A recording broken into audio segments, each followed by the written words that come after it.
नमस्कार, आप देख रहे हैं आरएडी न्यूज़। मैं हूं योगेश चक्रवर्ती और जैसा कि आप देख रहे हैं कि इस वक्त हम बिहार विधानसभा परिसर में हैं। जैसा कि आप सभी जानते हैं कि 2024 के लोकसभा चुनाव में अब 15 से 16 महीने बाकी बचे हैं, लेकिन चुनाव की तैयारियां जोरों पर हैं। बीजेपी भी कह चुकी है कि हम चुनाव की तैयारियों में जोर शोर से जुटे हैं। वहीं बाकी के दल भी चुनाव की तैयारियों में जुटे हैं। हाल ही में 2 दिन पहले तेलंगाना में केसीआर ने जो है एक बड़ी रैली कर तमाम जो विरोधी दल के नेता हैं, बड़े नेता हैं, उनको बुला करके कार्यक्रम किया है, रैली किया है। इस रैली में सीएम नीतीश कुमार को नहीं बुलाया गया, क्योंकि सीएम नीतीश कुमार खुद ही जो है प्रधानमंत्री पद के दावेदार हैं। भले ही वो ना कहें, लेकिन जेडीयू और आरजेडी के नेता इस पर खुले दिल से बोलते हैं कि अगर सीएम नीतीश कुमार प्रधानमंत्री बनते हैं तो ये देश के लिए बहुत ही अच्छा होगा, क्योंकि उनसे अनुभवी नेता पूरे देश में कोई और नहीं है। नरेंद्र मोदी को अगर कोई टक्कर दे सकता है, कड़ी टक्कर दे सकता है, तो वो हैं बिहार के मुख्यमंत्री नीतीश कुमार। और आज हम इसी पर चर्चा करने वाले हैं कि पीएम नरेंद्र मोदी को 2024 के लोकसभा चुनाव में अगर कोई फाइट दे सकता है, सबसे ज़्यादा फाइट दे सकता है, तो वो कौन सा नेता है। हमारे साथ 2 वरिष्ठ पत्रकार हैं। राष्ट्रीय सहारा के कृष्णेश कुमार जी हैं और हर रोज़ की तरह वीरेंद्र यादव न्यूज़ के संपादक वीरेंद्र जी हैं। इन दोनों से हम जानने की कोशिश करते हैं कि 2024 के लोकसभा चुनाव में वो कौन सा नेता है जो पीएम नरेंद्र मोदी को फाइट देगा। कृष्णेश जी, आपसे ही क्या लग रहा है आपको? देखिए, विपक्ष किसी नेता के साथ नहीं जा रहा है, चुनाव में उतर रहा है। अलग अलग कई राज्य हैं, कई नेता रहेंगे जो विपक्ष के नेता होंगे। उत्तर प्रदेश अखिलेश यादव के नेतृत्व में लड़ेगा विपक्ष चुनाव। तमिलनाडु चले जाइए स्टालिन है, केरल चले जाइए विजयन है। इस तरह के विपक्ष के तरफ से एक नेता कहिएगा, वह नेता अगले चुनाव में नहीं दिख रहा है। लेकिन भारतीय जनता पार्टी को 2024 के चुनाव में करारा टक्कर मिलने जा रहा है, यह तय हो गया है। उत्तर प्रदेश में अखिलेश यादव की पहलकदमी से बीजेपी परेशान है। बिहार में जब 8 अगस्त को सरकार बनी, उससे बीजेपी परेशान है। यहाँ तमिलनाडु में उसकी दाल नहीं गल रही है, केरल में उसका कुछ हो ही नहीं रहा है, कर्नाटक उसके हाथ से जा रहा है। बंगाल में अब जितने बाय इलेक्शन हुए हैं वहाँ लेफ्ट सेकेंड स्थान पर आ गया, बीजेपी तीसरे स्थान पर चली गई। तो इससे प्रतीत होता है कि आने वाले लोकसभा चुनाव में विपक्ष के पास चेहरा हो न हो, लेकिन बीजेपी को बड़ी टक्कर मिलने वाली है। और यह सरकार 2024 में जा भी सकती है, इससे कोई इनकार नहीं कर सकता है। जा भी सकती है। पिछले जो है 10 सालों से 1 साल पूरे होंगे तो 10 साल हो जाएगा। प्रधानमंत्री नरेंद्र मोदी का 10 साल वो 2 टर्म पूरा कर लेंगे। इन्होंने कहा कि हर जगह कई स्टेट में जो है बीजेपी को चुनौती मिल रही है, लेकिन बीजेपी तो कहती है कि वो टुकड़े टुकड़े गैंग उनका कुछ नहीं बिगाड़ पाए। ये पॉलिटिक्स में कुछ गैंग नहीं होता है। पॉलिटिक्स पार्टियों की होती है, पार्टी होते हैं, कोई गैंग नहीं होता है। तो गैंग कहना ये अपने आप में आप सिस्टम को नकारना है या सिस्टम को अपमानित करना है या पार्टी व्यवस्था को अपमानित करना है। पार्टियां होती हैं हर जगह, हर क्षेत्र में, हर इलाके में पार्टियां होती है। देश की पार्टी होती है, राज्य की पार्टी होती है, कुछ जिले की पार्टी भी होती है। इसे गैंग कहना तो अपने आप इसमें सहमत नहीं है। लेकिन जैसे कृष्णेश ने कहा कि चुनाव में टक्कर मिलेगा, देश भर में मिलेगा, कि सामूहिक टक्कर नहीं मिलेगा, कि पूरा देश भर में एक माहौल से टक्कर होगा नहीं। लोकल मुद्दों पर हर राज्य का अपना मुद्दा होगा, हर राज्य में अपने नेता होंगे, उसी आधार पर भाजपा को फाइट करना है। तो क्योंकि भाजपा की कोई भी चुनाव अगले चुनाव में समग्र रणनीति नहीं होगी देश भर की, उसको भी स्टेट वाइज पॉलिटिक्स अपनी रणनीति बनानी पड़ेगी कि हम बिहार में कैसे फेस करेंगे, यूपी में कैसे फेस करेंगे, बंगाल में कैसे फेस करेंगे, कर्नाटक में कैसे फेस करेंगे। उसके लिए स्टेट वाइज स्ट्रेटजी बनानी होगी। उसको कोई राष्ट्रीय रणनीति नहीं उस पास नहीं होगी कि विकास के मुद्दा पर या नीतीश मोदी जी के 10 साल के मुद्दे पे हम चुनाव जीत लेंगे, ऐसा नहीं है। उसको चुनाव जीतने के लिए नए लोकल स्तर पर संघर्ष करना है, उस तरह से रणनीति बनानी पड़ेगी। इसलिए हमको लगता है कि फाइट तो मिलेगा, लेकिन फाइट का स्वरूप क्या होगा अभी कहना वाला क्लियर कट नहीं लग रहा है हमको। फाइट का स्वरूप क्या होगा कहना क्लियर कट नहीं है, लेकिन जैसा कि जो बताए कि स्टालिन उधर पश्चिम बंगाल में ममता बनर्जी, तेलंगाना में केसीआर, यूपी में अखिलेश यादव, बिहार में सीएम नीतीश कुमार। ये तमाम नेता हैं जो कहीं ना कहीं खुद को प्रधानमंत्री पद के लिए प्रोजेक्ट कर रहे हैं। ये बताइए कि और राहुल गांधी जो हैं वो तो सर्वमान्य है ही, कांग्रेस के सबसे बड़े नेता। तो ये बताइए कृष्णेश जी, वो कौन सा चेहरा है जो अगर सामूहिक तौर पर अगर विपक्ष एक साथ आता है तो वो कौन सा चेहरा है जो पीएम नरेंद्र मोदी को सबसे ज़्यादा फाइट दे सकता है? देखिए, विपक्ष एक साथ आने वाला है ही नहीं, एक मुद्दे को लेकर। लेफ्ट का अलग मुद्दा होगा, नीतीश जी का अलग मुद्दा है, अखिलेश जी का अलग मुद्दा है, केसीआर का अलग मुद्दा है, ममता का अलग मुद्दा है। सब एक मुद्दे पर एक चेहरे के साथ नहीं आएगा, लेकिन आने वाले चुनाव में सभी चुनाव बाद जो गठबंधन बनेंगे उसमें नेता चुना जाएगा। यह एमपी प्रधानमंत्री एमपी चुनता है सीधे। जब एमपी जीत के जाएंगे सभी स्टेटों से अलग अलग पार्टियों के बैठेंगे, नए चुनाव कर लेंगे। अब 96 का उदाहरण है, 89 का उदाहरण है, 77 का उदाहरण है, कई उदाहरण है। विकल्पहीनता नहीं रही है, लोग चुनते रहे, एमपी चुन के जाएंगे, नेता चुन लेंगे। इसलिए कौन कहाँ टक्कर देगा, लेकिन टक्कर इनको मिलना शुरू हो गया है, चाहे केरल में हो, तमिलनाडु हो, आंध्रा हो। आप कह रहे हैं टक्कर मिलना शुरू हो गया है, नेता जो प्रधानमंत्री पद का चुनाव होता है उसे एमपी चुनता है। संवैधानिक तौर पर ऐसा जरूर होता है, लेकिन चेहरा कहीं ना कहीं एक फैक्टर होता है चुनाव में। और जनता, खास करके आज की जनता, ये जानती है कि हम किस चेहरे को वोट करें कि हमारे लिए वो अच्छा हो।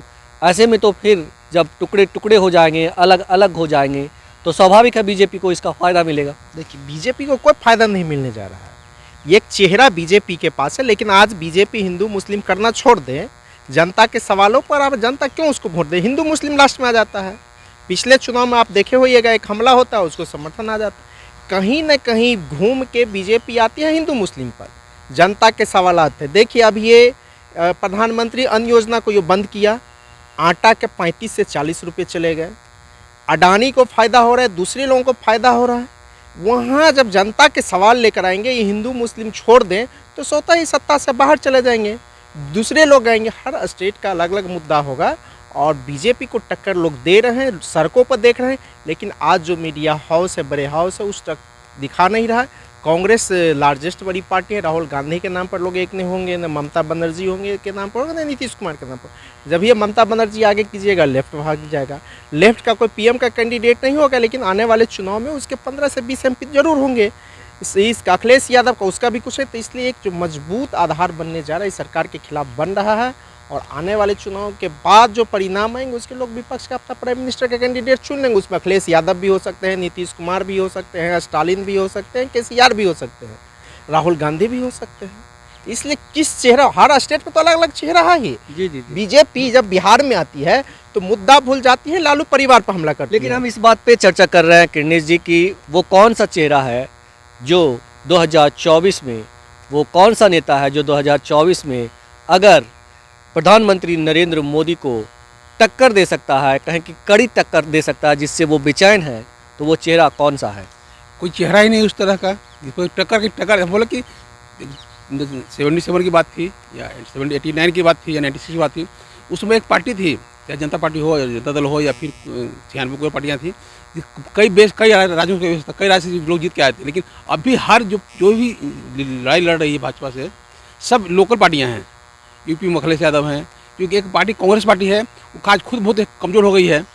उससे आप अपेक्षा कीजिएगा बहुत बड़ा क्रांति कर लेगी कांग्रेस, ऐसा नहीं है। लेकिन जो लीडरशिप नहीं है राष्ट्रव्यापी, एक ऐसा कोई नेता जो 2 राज्य में नेता हो, वैसा भी नहीं है। एक पार्टी कांग्रेस भले कई राज्यों की है, उसमें नेता नहीं है। तो जब किसी पार्टी के पास एक बड़ा चेहरा नहीं हो, जो जिसकी राष्ट्रव्यापी पहचान हो, उसमें किसको कौन नेता बनेगा? किन्हीं सही कह रहे हैं कि चुनाव के बाद जो समीकरण बनेगा, जो लोग जीत के आएंगे, उसमें से नेता चुने जाएंगे।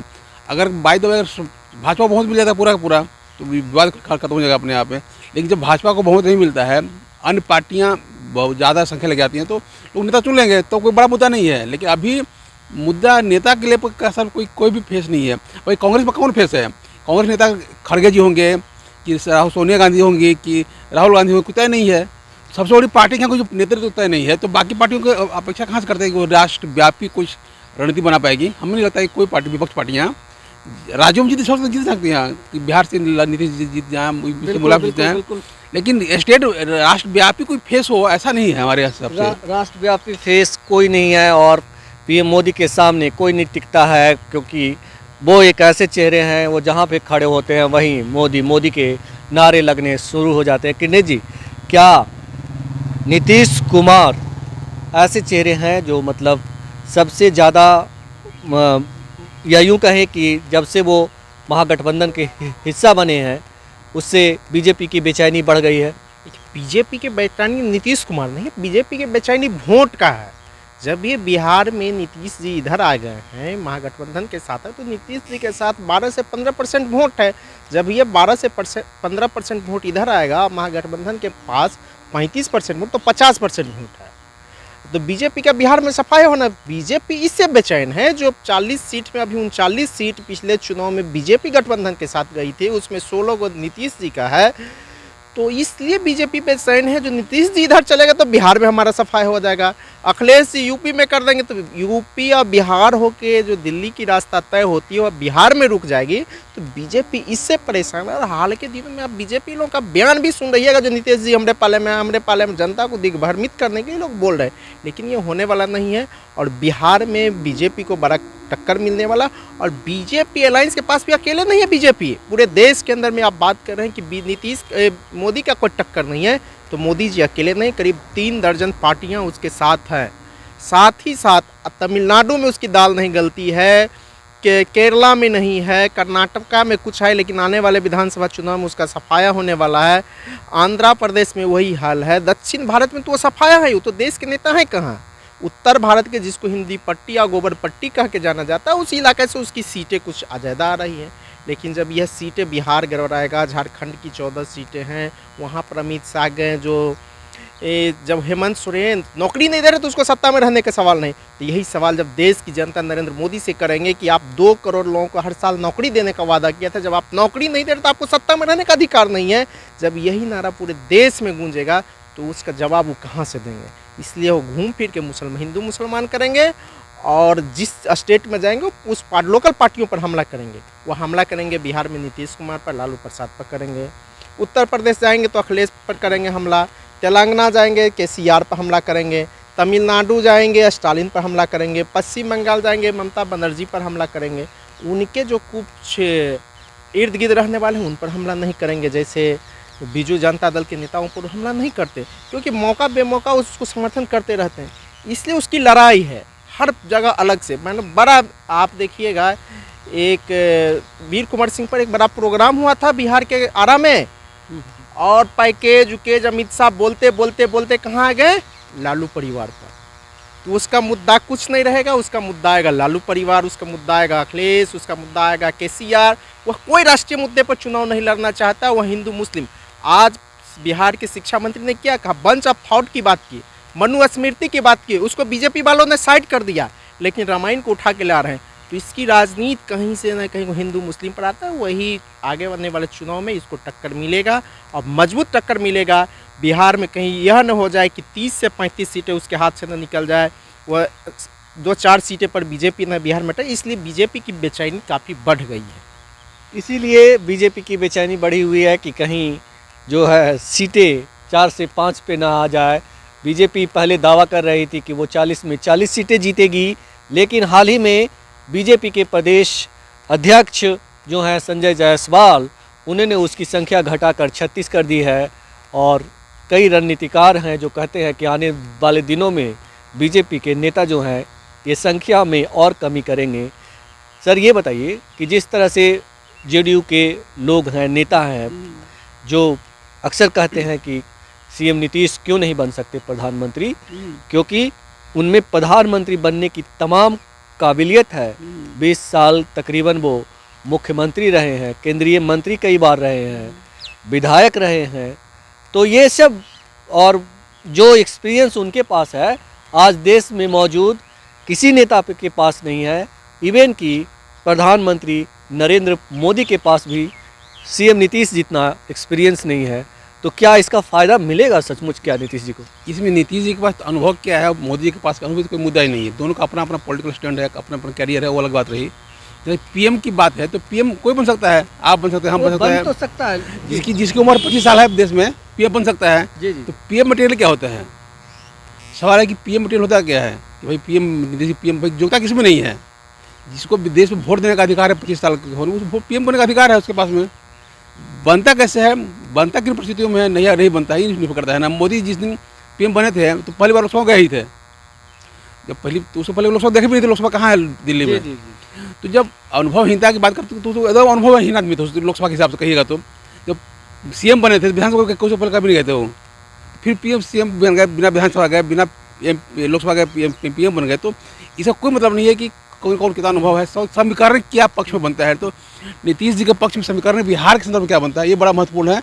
इस चुनाव से लोकसभा चुनाव से पीएम चुने जाएंगे, एमपी चुने जाएंगे, पीएम नहीं चुने जाएंगे, पुनः पीएम चुनेंगे एमपी। सवाल कि आप कितना एमपी लेके आते हैं, बड़ा मुद्दा ये है। अब बिहार के संदर्भ में कितना एमपी कौन लेकर आएगा, ये निर्भर करता है चुनाव के समय ध्रुवीकरण क्या बनता है, जाति का आधार बनता है या धर्म आधार बनता है। अगर ध्रुवीकरण धर्म आधार बनेगा तो भाजपा जीतेगी, अगर बनता है कास्ट के बेस पे तो आरजेडी ये चुनाव जीतेगा। सवाल है कि ये ध्रुवीकरण किस मुद्दे पर दोनों पक्ष खड़ा करता है अपना अपना। भाजपा किस मुद्दे को कितना स्ट्रॉन्ग करती है, धार्मिक मुद्दे को, या आरजेडी जदयू कितना जाति मुद्दे को स्ट्रॉन्ग करती है। जो जाति जनगणना हो रही है बिहार में, जाति आधारित जनगणना हो रही है, उसका कोई विकास से कोई मतलब नहीं है। वह सिर्फ वोट के ध्रुवीकरण का नया प्रयोग है वो, जो जाति के नाम पर कितना लोगों को जोड़ सके हम। अभी बात हो रही है चुनाव आते बिहार में मुद्दा बनेगा कि अगर जून तक आगे रिजल्ट आ गया जाति आधारित गणना का, फिर मुद्दा आगे 8% बढ़ाइए, अभी 60 80 कीजिए, 90 कीजिए। अभी मुद्दा ये नहीं हुआ कि भाजपा कहेगी धर्म करेगी, कहेगी जाति की बात करेगी। बिहार के संदर्भ में मुद्दा सिर्फ कास्ट और धर्म होना है। अगर कास्ट सफल रहा तो आरजेडी जीतेगा, महंगाई जीतेगा, एनडीए लालू यादव नीतीश कुमार जीतेंगे। जाति धर्म सफल रही तो उधर पर तो जीतेगी भाजपा। इसमें कहीं कोई कन्फ्यूजन नहीं है कि हार और जीत किसकी होने वाली है। जो मुद्दा तेज होगा वो जीतेगा। यहाँ पे जाति स्ट्रॉन्ग हुआ तो महागठबंधन, धर्म स्ट्रॉन्ग हुआ तो भाजपा। लेकिन जिस तरह से आप कह रहे हैं कि जातीय जनगणना में की वजह से जो है एक बड़ा वर्ग को लुभाने की कोशिश की जा रही है और वो उसी का एक प्रयोग है, मतलब बड़े वर्ग को लुभाने के लिए। और इस पर सुप्रीम कोर्ट ने कल ही कह दिया है कि भाई ये जो इसके खिलाफ हवा बनाई जा रही है वो गलत है। निर्णय तो अलग बात हुई, लेकिन उसका जो टोटलिटी में जो प्रयोग होना है सिर्फ जाति ध्रुवीकरण का प्रयोग है और कुछ नहीं है वो। उसमें नीतीश जी कितना सफल होते हैं, भाजपा कितना विफल होती है, इस निर्भर करता है कि चुनाव परिणाम क्या होगा। और भाजपा जैसे कि अभी मुद्दा उठा है रामचरितमानस वाला, कल कोई एमएलसी बयान दे दिए थे भाजपा जदयू के, उसमें वो भी मुद्दा बन रहा है। तो मुद्दे तो गड़बड़ाए जा रहे हैं, कहीं जात का कहीं धर्म का। लास्ट में किसका वोट मुद्दा भभकता है उसमें चुनाव तय होगा। चुनाव में वोट का भभकन किसके पक्ष में खड़ा होता है ये बड़ा मुद्दा है। कि पीएम कौन बनेगा आज मुद्दा नहीं, मुद्दा है कि आप चुनाव कैसे जीतेंगे, भाजपा आरजेडी। बिहार कौन बनेगा ये कोई मुद्दा नहीं है, क्योंकि नरेंद्र मोदी के सामने कोई अभी ऐसा चेहरा नहीं है कि जो उन्हें कड़ी टक्कर दे सके। मुद्दा ये है कि कौन कितना सीट लेकर आएगा। ये बताइए किरणेश जी, जिस तरह से आप जुड़ा रहे हैं, गणित बिठा रहे हैं कि 30 से 35 सीट जो है जेडीयू और आरजेडी महागठबंधन को मिलना तय है। क्या जातीय जनगणना जो है वो, जैसा कि वीरेंद्र जी ने बताया कि इसकी वजह से भी कुछ फ़ायदा मिलेगा? जातीय जनगणना की रिपोर्ट जब आएगी, बिहार सरकार आरक्षण का दायरा बढ़ाएगी, यह तय है। जैसे बिहार में कई अति पिछड़ी जातियों को दलित में लाया गया है और दलित को अति पिछड़ी को दलित में लाया गया है, और जो पिछड़ी जाति है उसको अति पिछड़ा बनाए, तो अति पिछड़ी की आबादी बढ़ेगी। यहाँ दलित का आबादी जो दलित का 16% है वह हो जाए 20% हो सकता है। तो नीतीश जी उस आरक्षण का दायरा बढ़ाएंगे और यह आरक्षण का दायरा वो चुनाव के नज़दीक है। आप देखिए, अगर जनगणना के समय बार बार बढ़ाया जा रहा है, नीतीश जी चाह रहे हैं कि हम इसको चुनाव के नज़दीक ले जाएं। और यह जब तक जून का समय रहा, हमको नहीं लगता है कि जून में यह रिपोर्ट आने वाली है। ये रिपोर्ट दिसंबर के आसपास आएगा और मोदी सरकार अपना लास्ट बजट जो अगले साल 24 के फरवरी में लाएगी, उससे पहले कुछ न कुछ इस जातीय जनगणना के आधार पर नीतीश जी खेला करेंगे और इससे बिहार का चुनावी माहौल भी बदलेगा। इसका असर सिर्फ बिहार ही नहीं पड़ेगा, उत्तर प्रदेश में भी पड़ेगा। आपको मध्य प्रदेश है, छत्तीसगढ़ है, राजस्थान है, जो हिंदी पट्टी गोबर पट्टी का इलाका है, उस पर ज़्यादा प्रभाव पड़ेगा, जहाँ से बीजेपी की ज़्यादा सीटें आ रही हैं। आप ही देख लीजिए कि जाति का सवाल है। आप चले जाइए उत्तर प्रदेश के जितने विश्वविद्यालय के कुलपति देख रहिएगा टोटल राजपूत है, उच्च जाति वर्ग का है। बिहार के कुलपतियों का देखिएगा टोटल राजस्थान उत्तर प्रदेश से ला के भरा जा रहा है और उच्च जातियों का भरा जा रहा है। तो अब जब आरक्षण का सवाल आएगा, जातीय जनगणना की रिपोर्ट आएगी, तो यही चुनावी मुद्दा बनेगा। देखो भाई, जितने केंद्रीय विश्वविद्यालय है सब में फॉरवर्ड को भर दिया गया, बैकवर्ड है नहीं। बैकवर्ड के बीच में यहाँ जाएगा आवाज़, फिर लोग आंदोलन करेंगे। इसी तरह वोट की गोलबंदी होंगी। यह हिंदू मुस्लिम करेगा, ये रामायण की बात करेगा, ये अति पिछड़ी की बात करेगा, दलितों की बात करेगा, आदिवासियों की बात करेगा। चुनावी मुद्दा यही होने वाला है। तो जातीय जनगणना आने वाले 2024 के लोकसभा चुनाव में बहुत बड़ी भूमिका निभाने वाली है और कहा तो ये भी जा रहा है कि ये सीएम नीतीश के लिए तुरुप का पत्ता साबित होगा, क्योंकि इस रिपोर्ट की धमस पूरे देश में सुनाई पड़ेगी। पूरे देश के ओबीसी, दलित, पिछड़ों के खूनों में उबाल आएगा और वो गुलबंद होंगे।